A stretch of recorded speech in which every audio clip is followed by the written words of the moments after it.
¿Qué tal amigos? Bienvenidos a esta emisión de In Situ. Mi nombre es Fernanda Mejía. Como siempre se los digo, es un placer estar con ustedes. En esta ocasión vamos a tener la oportunidad de platicar con Anushka Moracho. Ella es músico y saxofonista y de verdad, Anushka, me daba muchísimo gusto que nos estés acompañando en esta ocasión in situ. Muchísimas gracias por estar aquí. Ti. Gracias a ustedes. Bueno, pues yo sé que tienes una historia bastante interesante. Evidentemente, bueno, ni tu nombre dice que eres de aquí, ni tu acento, pero vamos a conocer un poquito acerca de tu historia y también a lo largo de tu trayectoria profesional. Me gustaría comenzar sabiendo un poco de dónde eres, Anushka. Pues mira, como decía mi abuelita, eres de donde paces, no de donde naces. Ahora soy mexicana, resido en Puerto Morelos, pero nací en el País Vasco. Esto es la zona del norte de España, que tenemos un idioma especial, que es el vasco, por eso es Ana en euskera, en mi idioma es Anushka. Y de ahí viene el nombre, sí. Ahí es donde viví hasta los 20 años más o menos, realicé mis estudios, empecé ahí.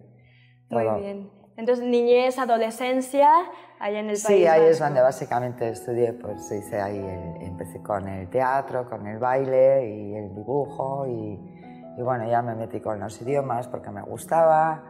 Y la verdad es que es un lugar que llueve 368 días al año, entonces pues estudiar se hace muy fácil. Muy bien, claro, con el cafecito, el té, sí. Muy relajados. Bueno, pues más adelante estaremos hablando acerca de las artes que te gustan, ¿no? En las que has estado involucrada, pero me interesa mucho saber, aquí en México la infancia se vive con el yoyo, el rompecabezas, no sé, las piñatas, ¿no? Las fiestas. ¿Cómo se vive la niñez? ¿Cómo fue tu niñez, tu infancia? Bueno, pues ahí vivía en una ciudad, con lo cual salir a la calle no era muy factible, hace bastante frío y llueve. Entonces, básicamente, en mi infancia estaba rodeada de libros, básicamente, y montaña. Hay mucha montaña verde y mucho deporte, esquiar y los deportes de la nieve. Mucha cultura, entonces, también. Sí, es la que me tocó. Sí, muy bien. ¿Creciste leyendo algunos de tus libros favoritos? Uy, hay muchísimos. Yo diría que, bueno, me sorprendió cuando llegué a México, se lee quizás un poco, bastante menos, pero lo bueno de los libros es que te pueden llevar a muchos mundos, ¿no? Claro. Entonces de ahí también me llegaron las ganas de viajar también, ¿no? Muy bien, porque bien dicen, ¿no? Que se viaja a través de las páginas Exacto. de los libros, pero tú lo convertiste en realidad. Platícanos primero, ¿cómo fue tu primera inmersión a las artes? ¿Por dónde empezaste? Ajá, pues mira, todo esto empezó por el baile y el teatro. Hice una formación que se daba en una universidad en Bilbao. Y bueno, pues ahí empezó todo, entonces empecé a tener problemas de espalda y por otro lado hacía falta una violinista que simplemente hiciera un playback en una obra de teatro. Compré un violín, empecé a estudiar música y bueno, me encantó. Y entonces ahí ya pues al final, bueno, seguí con la música, digamos, ¿no? Muy bien, entonces tu primer contacto con la música fue el violín y de eso salió como o sea, y salió algo ficticio. Del teatro, precisamente, ¿no? Entonces hice mis primeros estudios y ahí mi familia no estaba de acuerdo.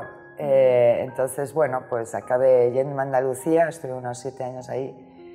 Andalucía es una zona un poco como el Caribe, la zona de Marbella y la Costa del Sol, hay muchísimo turismo, yo hablaba muy bien inglés, entonces pues tenía buena chambia.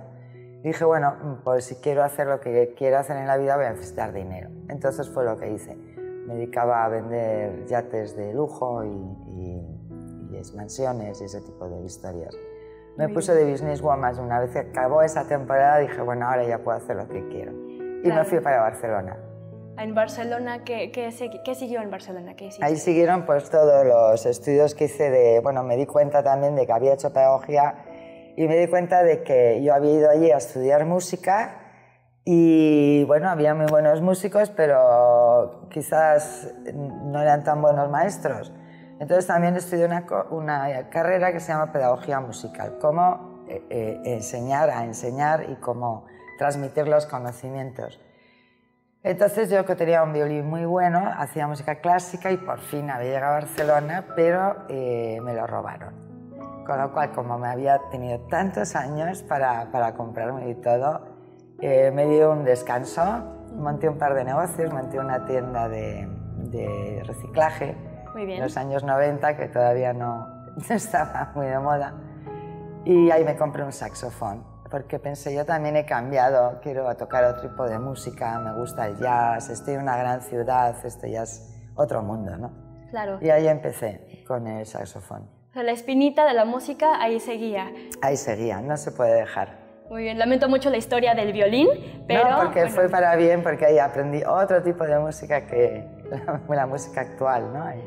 ¿Qué es más fácil tocar, el violín o el saxofón? Porque Es más, no le veo el violín ninguno yo por creo que dónde. es el instrumento más diabólico que existe. ¿El violín? Sí, para afinar y por la coordinación y una serie de que no tiene trastes como la guitarra. Claro. Entonces es más difícil, sí. El saxo me gustó muchísimo, entonces ya iba mucho a Nueva York, en una empresa que entré también a aprender a reparar saxos. Hicimos un par de publicaciones para expandir un poco el concepto de los saxos antiguos. Íbamos mucho a Nueva York para importar los saxos a España. Los arreglábamos en España.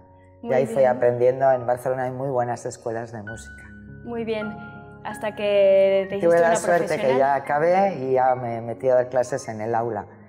Y ahí teníamos un grupo de investigación que creamos un método de estilo el solfeo no es feo.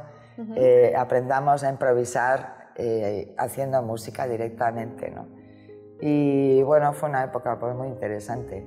Ok, todo Mientras esto ya solamente empecé a tocar con grupos, ¿no? Eso te iba a preguntar, porque al saxofón, ¿qué tipo de instrumentos le acompañan, no? Digo, lo oímos en el jazz, lo oímos en la ópera. El saxofón es un instrumento de viento, entonces es un instrumento melódico. Siempre tiene que estar acompañado por una base, ¿no? Pues un bajo, una guitarra, batería, piano, lo que sea. Pero abarca todos los estilos. Estuve haciendo música africana, Dixieland, jazz. Aprendí en Barcelona, es una ciudad muy cosmopolita que había música de todos los lados, incluso árabe. Wow. Entonces ya compré mi segundo saxo, el saxo soprano, recuperé la flauta traversera y ya pues ya me sentí cómoda con los tres instrumentos. Muy bien, todos con su estilo obviamente musical. Iba practicando, sí, todos diferentes. Lo que pasa es que también venía del teatro. Bien. Entonces pues estuvimos, también Barcelona tiene muchísima tradición teatral, entonces se hacían obras de teatro con orquesta incluida. Y bueno. Anushka, nos platicas de, bueno, te gustó compartir tu conocimiento musical, ¿no? ¿A quién te gustaba compartirle la música? O sea, ¿tuviste la oportunidad de enseñarle a niños, a jóvenes, a adultos? ¿A quién? A todos, a todos. Los niños pequeñitos es muy divertido porque improvisan muy bien, son muy creativos y se tiran a todas. Y puedes hacer música con todo en una habitación. Pero obviamente pues son más interesantes los adultos. Porque normalmente es gente que tiene muchas ganas de estudiar, que lo ha tenido que dejar por los hijos o por el trabajo, por lo que fuera. Entonces te lo agradece muchísimo poder hacer música en la adultez. Ya nos has platicado un poquito acerca de los grupos que organizaban, ¿no? Cómo se acompañaban. ¿Te gusta tocar como solista o te gusta estar en grupos, en bandas? Me gustan mucho los procesos creativos. Teníamos una orquesta de improvisación dirigida y que éramos 22. Contra más personas, más conflicto. Contra más conflicto, también hay más creatividad, porque ya, si no, pues tiendes a repetirte a ti misma, ¿no? Y entonces sí me gusta tocar con bandas, a pesar de que actualmente estoy tocando en un proyecto sola, porque también es interesante. Muy bien. Y ya te imagino, ¿no? Sentada, imaginando, componiendo. ¿Tú compones tus canciones? Sí. Tuve mi época de bandas de composición. Lo que pasa es que luego Bueno, de hecho tenía una banda donde hacíamos temas propios, con 2 bajistas, muy interesante. Pero ahí me llamaron, bueno, pues empezás a ser un poco conocida y me llamaron de una buena discográfica que había en España, que era la Virgin. Y entonces, bueno, pues había una banda que se llamaba Tonino Carotone y me adoptaron como saxofonista. Entonces, de repente, pues pasé a una gran producción con buenos hoteles, buena dirección, buenos escenarios. Y eso me encantó y ahí estuvimos recorriendo Europa pues por 7 años. Muy bien, y nuevos estilos y bueno, géneros musicales, ¿no? Ese género musical era estilo rock pop y estilo canción italiana, porque era donde más triunfó, digamos, su disco, ¿no? Y sí que íbamos, pues fuimos a Italia, Suiza, Austria, Rusia íbamos cada año, a Grecia íbamos mucho, Francia, Portugal, lo que es toda Europa, ¿no? Un poco nos manejábamos. Lo lejos que te puede llevar tu pasión, ¿no? Sí. Dedicarte a lo que te gusta. Y sobre todo eso, que haya una buena producción detrás, que te puedas sentir pues a gusto con lo que haces. Así es. ¿A qué otros países te ha llevado tu profesión? Bueno, la verdad es que solía ir mucho por Marruecos, porque queda, y por toda la zona, lo que es el Magreb y todo lo que es la zona del Mediterráneo, porque también es otro tipo de música que es muy interesante, ¿no? Y bueno, de hecho es como un viaje en el tiempo, es otra cultura, para mí era como muy exótico. Claro. Y además me apellido Moracho, con lo cual yo creo que tengo algún antepasado árabe, ¿no? Los árabes estuvieron mucho tiempo en España. Muy bien. O sea, se pudiera decir que el día de hoy, al componer tus canciones, involucras un poquito de todos los estilos que has agarrado de los países en los que has viajado. Yo creo que sí. Pero bueno, pues cuando acabó esto de la discográfica, llegó la crisis económica en España. Y bueno, pues habría que sacar algo creativo de eso, porque cerró todo. Como en un par de años ya se vio que había un cambio, pues de hecho que fue en toda Europa, ¿no? Entonces, bueno, pues se nos ocurrió que yo estaba con mi marido, es capitán de barco, entonces compramos un velero y dijimos, mira, yo creo que ya he hecho lo que me apetecía hacer, pero ahora lo que quiero hacer es ver mundo. O sea, no ver Europa y tal, sino ver mundo. Quiero dar la vuelta al mundo. Y compramos un velero, y regalé todo, me desprendí de mis posesiones y empezamos a navegar. Estuvimos navegando como 3 años, básicamente, hasta que naufragamos aquí al ladito, por eso vivo aquí en Puerto Morelos. Y así es como Anushka Moracho llegó a Puerto Morelos. Anushka, si me permites, vamos a hacer una breve pausa comercial. Vamos a continuar con esta historia muy interesante de ver cómo llegaste a Puerto Morelos desde hace 7 años y nosotros continuamos con más amigos.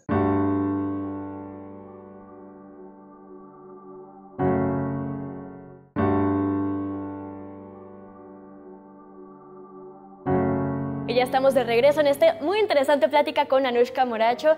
Anushka, nos platicabas, bueno, acerca de tu infancia y cómo empezaste a involucrarte con las artes, con la música en especial, ¿no? Pero en el bloque pasado nos dejaste picadas así como, ¿cómo que te montaste en un velero y recorriste el mundo? ¿Qué pasó?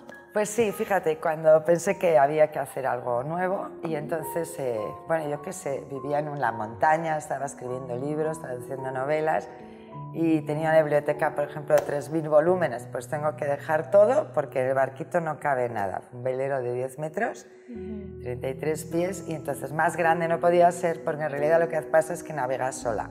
Cuando el capitán duerme, la tripulación, que era yo sola, navegaba sola y viceversa, ¿no? Muy bien. Y estuvo muy interesante, salimos de Barcelona, recorrimos toda la península, con muchas familias de tormentas, y ese fue mi aprendizaje. Salimos a Canarias y de Canarias fuimos a unas islas que se llamaban Cabo Verde, que está enfrente de África. Y ahí ya es donde hay que hacer el salto para prepararse para hacer el maravilloso salto del Atlántico. Claro. Que nos daba mucha emoción, sobre todo a mí que nunca lo había hecho. ¿Cómo se prepararon? Y entonces, bueno, pues íbamos, sobre todo hay que preparar el motor porque hay una zona en el medio del Atlántico que es de calma intertropical. No hay corrientes y no hay vientos, entonces necesitas el motor para que te saque de ahí. Claro. Y entonces en ese preciso momento, pues el motor se rompió y se murió, con lo cual cuando te quedas sin motor, pues te quedas sin energía, no tienes luz, no tienes radio, no tienes posibilidad de hacer nada y ahí nos quedamos a la deriva. Eso me está diciendo en medio del Atlántico, en medio de la nada. En medio del Atlántico, en medio de la nada. Miras la carta náutica y hay un blanco con abismos abisales, nada más, no hay nada más dibujado. El capitán, que era, bueno, es tu esposo, sí, y tú, y yo. ¿Qué hicieron? Y nada, pues se fue acabando la comida, el agua, el viento no llegaba, se acabó el tabaco, que eso fue un drama. Y al final pasamos 33 días, perdí 10 kilos y al final empezamos a pillar una corriente que ya nos fue llevando, pero en vez de llegar al sur de Brasil, digamos, nos llevó al nordeste del Brasil, hacia la zona de Natal. Y ahí ya, tras muchos esfuerzos, conseguimos ya entrar en tierra. Okay. Pero el motor era un lugar muy salvaje, nunca conseguimos un mecánico que nos lo arreglara, y entonces la decisión era que si seguimos viaje, porque no se puede seguir sin motor, pues sí seguimos. Pues no lo hizo Cristóbal Colón y tantos antes que nosotros, pues adelante, órale. Y ahí seguimos viajando. ¿Pero con el movimiento de qué? ¿De las corrientes? ¿O exclusivamente del viento y de las corrientes, sí. Con lo cual tampoco podíamos decidir exactamente dónde íbamos a ir a parar. Ok, hasta donde topemos con tierra. Exacto. Y entonces, bueno, pues ahí seguimos, estuvimos en una isla desierta en Brasil, una experiencia muy hermosa. Y también pasamos por Blanquilla, Greneira, que es una de las primeras islas que te encuentras en el Caribe, Jamaica, que fue muy interesante también, Cuba. Y ya en Cuba digo, ay, pues vámonos ya, se te echa el gobierno, ¿no? Gracias a que el gobierno mexicano es muy hospitalario, que me pude quedar acá, ¿no?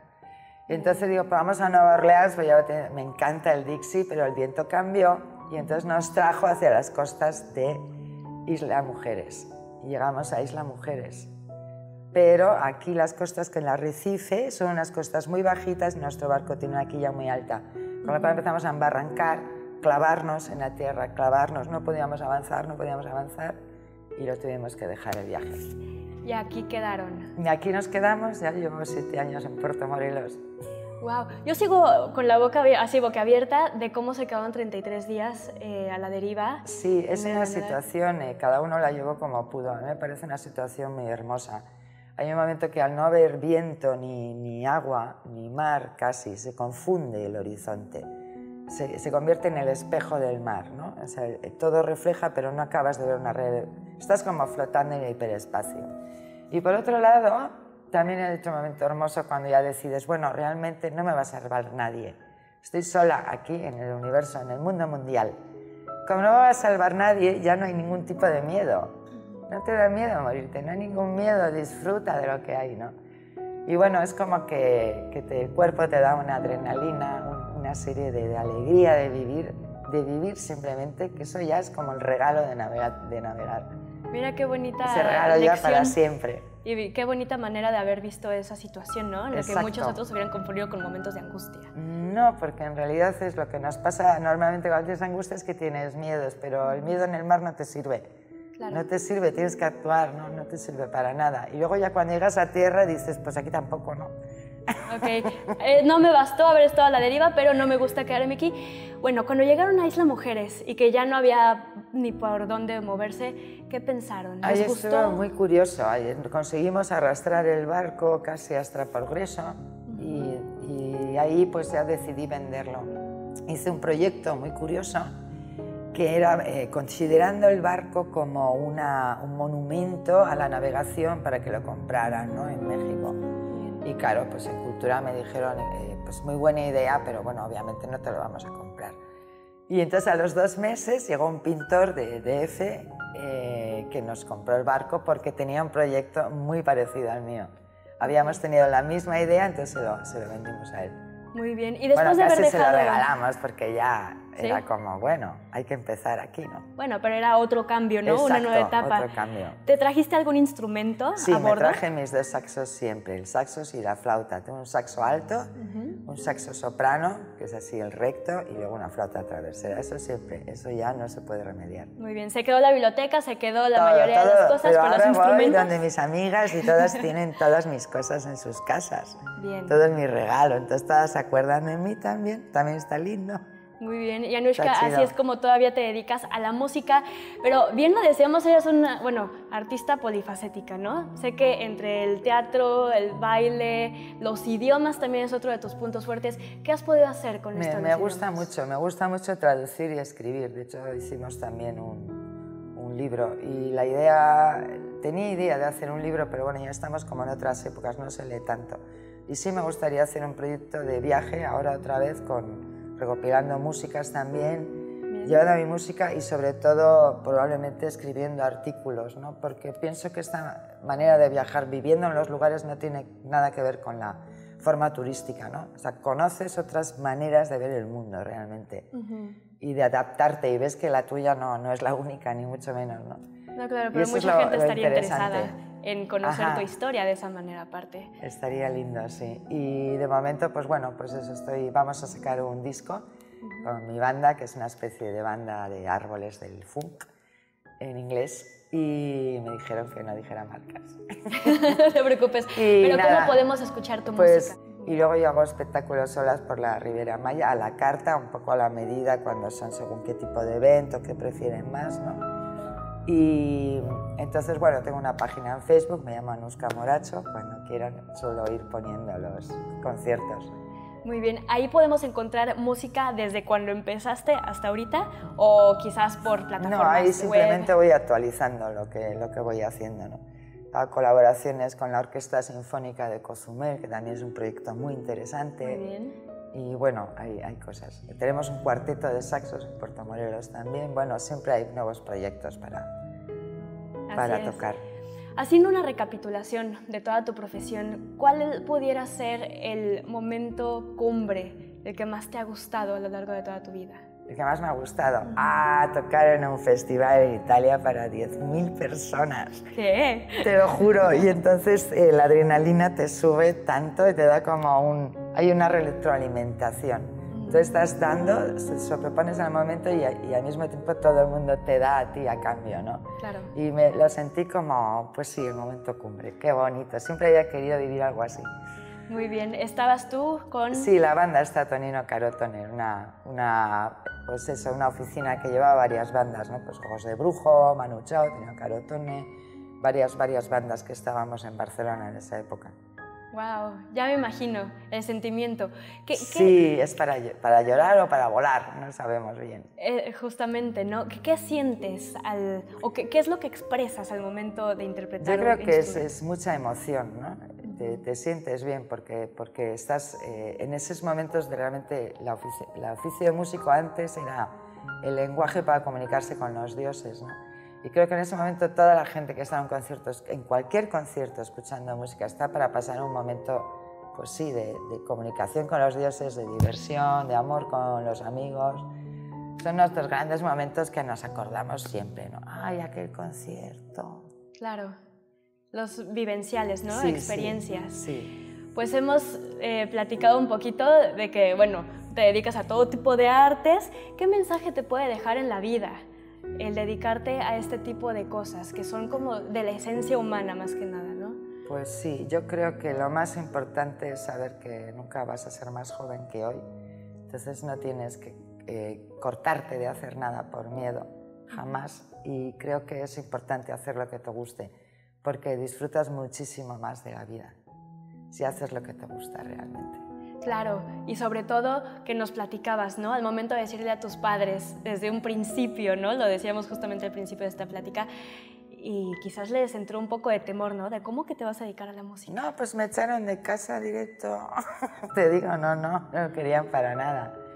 Por eso es importante transmitir cultura y que los niños empiecen jóvenes y que sean capaces de apreciar que el mundo es muy amplio, que tenemos unas ideas pequeñitas en cada pueblo, pero que en realidad el mundo es muy grande, el mundo mundial tiene muchas ideas para hacer y hay como poco tiempo, ¿no? Hay que disfrutarlo. Claro, y hay que tomar las oportunidades. Exacto. Así es, Anushka. Antes de despedirnos, me gustaría un mensaje tuyo para la audiencia, para la gente que nos ve, por favor. Algo que quieras compartir. Un mensaje mío. Sí. Bueno, haz lo que ames. Y con el claro ejemplo de todo lo que hemos platicado, ¿no? La música te llevó a viajar por todo el mundo y mira nada más el lugar en el que estás el día de hoy. A ver el siguiente proyecto, de dónde me lleva el viaje. Así es, pues estaremos pendientes. Anushka, te agradezco de corazón que nos hayas gracias, acompañado. Muchísimas gracias. Y pues bueno, todo. estaremos pendientes de tus presentaciones en Puerto Morelos. Gracias. Muy bien, amigos, muchísimas gracias por habernos acompañado en esta emisión de In Situ. Soy Fernanda Mejía, un gusto haber estado con ustedes. Hasta la próxima.